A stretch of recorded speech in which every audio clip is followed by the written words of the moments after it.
ऊंचे ऊंचे पहाड़ों के बीच बर्फ से ढका एक शांत इलाका था। उन्हीं बर्फीली चोटियों से पिघलकर एक छोटी सी धारा बहना शुरू हुई। उस धारा ने जब पहली बार बहना सीखा तो वह बड़ी खुश थी। सूरज की किरणें उसकी लहरों पर पड़ती तो वह चमक उठती थी, जैसे किसी ने उसमें सोना घोल दिया हो। धीरे धीरे वह धारा बढ़ते बढ़ते एक नन्ही नदी बन गई। नदी बहुत जिज्ञासु थी। वह जहां से भी गुजरती सबको अपने पानी से जीवन देती। पहाड़ों की गोद में रहने वाले पेड़ पौधे, फूल और जानवर सब उससे प्यार करते थे। वह हमेशा मुस्कुराती रहती और अपनी कलकल ध्वनि से जंगल को जीवंत बना देती। एक दिन नदी ने आसमान की ओर देखा। वहां सफेद बादल तैर रहे थे। उसे लगा, काश मैं भी इन बादलों की तरह आसमान में उड़ पाती। वहां से पूरी धरती कितनी सुंदर दिखती होगी। पास के पत्थर ने हंसते हुए कहा, नदी, तुम्हारा रास्ता बहने का है, उड़ने का नहीं। अपने काम में ही आनंद ढूंढो। नदी बोली, लेकिन मैं सिर्फ बहना नहीं चाहती, मुझे कुछ बड़ा करना है, कुछ नया देखना है। इतना कहकर नदी अपने सफर पर निकल पड़ी। रास्ते में कई कठिनाइयां आईं। कहीं बड़ी बड़ी चट्टानें थीं, कहीं गहरी खाइयां।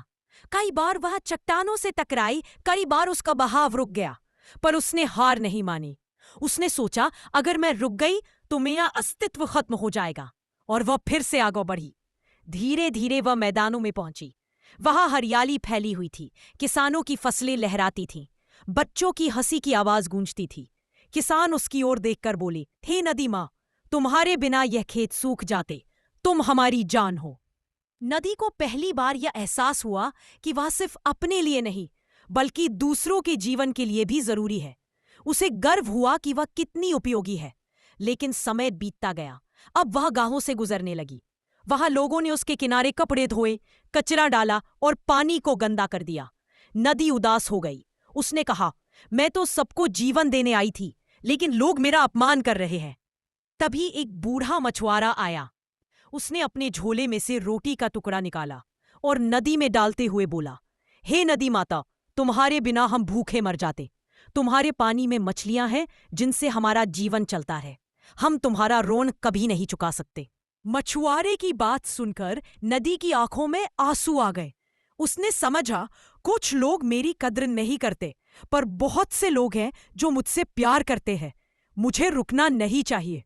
अब नदी आगे बढ़ती रही। रास्ते में उसने कई जीवों को जीवन दिया। पेड़ों की जड़ें उससे ताकत पाती, पंछी उसके किनारे नहाते और बच्चे उसके पानी में खेलते। नदी अब और भी चौड़ी और गहरी हो गई थी। एक दिन वह एक विशाल वन से गुजर रही थी। वहां एक बूढ़ा पेड़ खड़ा था। पेड़ ने कहा, नदी बेटी, मैंने तुम्हें शुरू से देखा है। तुम अब बड़ी और परिपक्व हो गई हो, लेकिन याद रखो, जितनी बड़ी बनो उतना ही नम्र रहो। जो दूसरों को देता रहे वही असली महान होता है। नदी ने सिर झुकाकर कहा, हाँ दादा पेड़, आपने मुझे बहुत बुरा सच सिखाया। अब मैं समझ गई कि देना ही सबसे बड़ी शक्ति है। कई दिनों के सफर के बाद नदी समुद्र के किनारे पहुंची। वहां उसकी लहरें समुद्र की लहरों से टकराई। समुद्र ने उसे अपने विशाल आलिंगन में ले लिया और कहा, स्वागत है बेटी, तुमने लंबा सफर तय किया है।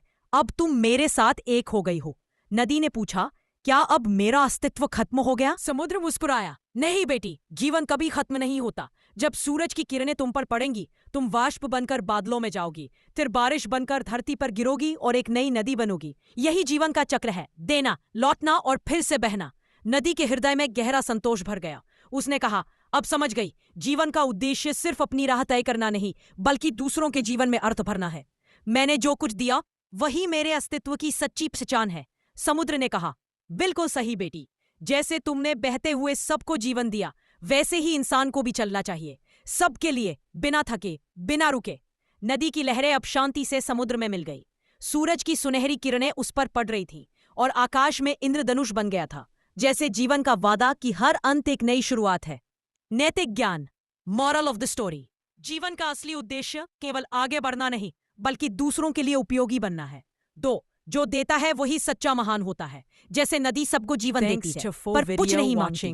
वीडियो अच्छा लगा तो लाइक, शेयर और सब्सक्राइब करें नया कहानी के लिए। थैंक्स।